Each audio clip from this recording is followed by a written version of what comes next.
Hi there everyone, just going to focus today on looking at the equation of a tangent. Now there's not a lot of point in looking at the equation of a tangent if you're not familiar with the equation of a line. Alright, so before you kind of look at this video, please look at looking at the equation of a line and get a little bit more confident with what the equation of a line looks like and the equations that we tend to use for equations of a line. Alright, if you haven't done that by now, you're not confident with that, then please go back to that before you look at this video, because that's an important part of this. Alright, so just bear that in mind.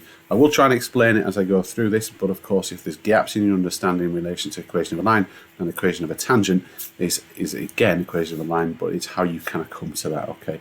And so if halfway through the video you're not quite sure, please go back, visit maths-school.co.uk or go back to some of my YouTube videos and find the equation of a line, and then practice on that first. Okay, right. So a tangent, all right. A tangent, by definition, is perpendicular to the radius at a point on a circle. So, all right. So when we're talking about a tangent, it tends to be to do with a circle, but it could be any kind of curve.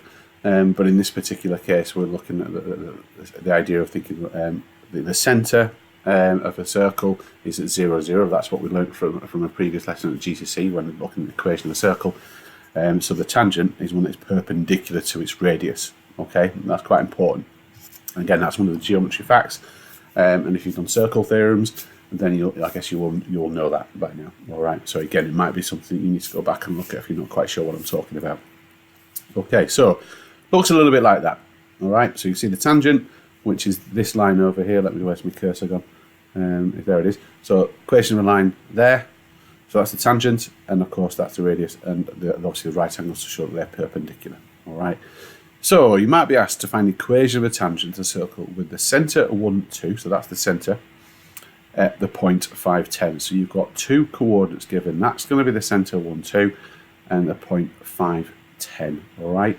Well, there's a couple of things we need to find the equation of any line, and one is the gradient and one is a coordinate. All right, so if I'm thinking about this tangent here, or which I've currently got, well, I've got this coordinate which is here because that's 5, 10. What I don't have is basically this gradient here. All right, but I do have a coordinate here, all right, and a coordinate here.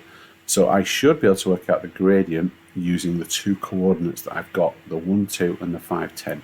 All right, so the gradient of the radius, which is this, and again, to work out the gradient of between 2 points, and again, this is another lesson which you might want to go back and look at. Gradient between 2 points is the change in the y's, the y coordinates, divided by the change in the x coordinates. All right, that's how I can work out a gradient of a line segment or between 2 points. Okay, so when I look at the two y coordinates, I've got 10 for this one and 2 for the second one. I suppose your question at this point is, why have I chosen this one, take away this one? Now, it doesn't matter, but again, what I'm trying to do is trying to keep the top one at least positive, so I take the biggest to take away the smallest. All right, so 10 take away 2. That's going to give me the top bit, and then because I'd started with the 10, I've got to continue with the 5 at the bottom, so 5 take away the 1, so we've got that. All right, so 10 take away 2 is 8, and 5 take away 2 is 4. So 8 divided by 4, which of course I've got a gradient of 2. All right, so that's this line here, a gradient of 2. Okay, so I want the gradient of this one. Well, in another lesson, and if you've looked at it hopefully, to work out the gradient of a perpendicular line, when we need the negative reciprocal of this. All right, the negative reciprocal. All right, what that means is, if it's a whole number, I'm going to basically put 1 over. If it's a fraction, then I'm going to flip upside down. That would be the reciprocal. And again, if you're not quite sure what I'm talking about, please go look at the lesson which involves reciprocals and understand what that means. And when we say talking about the negative reciprocal, it means a minus version of it, all right, or the opposite sign that it currently is. Well, this is positive, so it's going to become negative, all right. So as the tangent is perpendicular, the gradient of that one is minus a half, all right. So you can see it's flipped upside down, so it's 1 over 2, and I've changed the sign to minus, and that is the gradient of our tangent. Okay, so just reminding you what I need to find the equation of a line. I need a gradient and I need a coordinate, and that's all I need to find the equation of a line. All right, now the one that I prefer is an equation which says y minus y1 equals mx minus x1. There is another one, which is y equals mx plus c, which many of you will be aware of. But because it doesn't specifically say which format my equation of a line needs to be in, then the y minus y1 equals m bracket x minus x1 is much easier to put the kind of number in. So that's one I'm going to use now. All right. So the tangent passes through the point 510, and the equation of the tangent is as follows.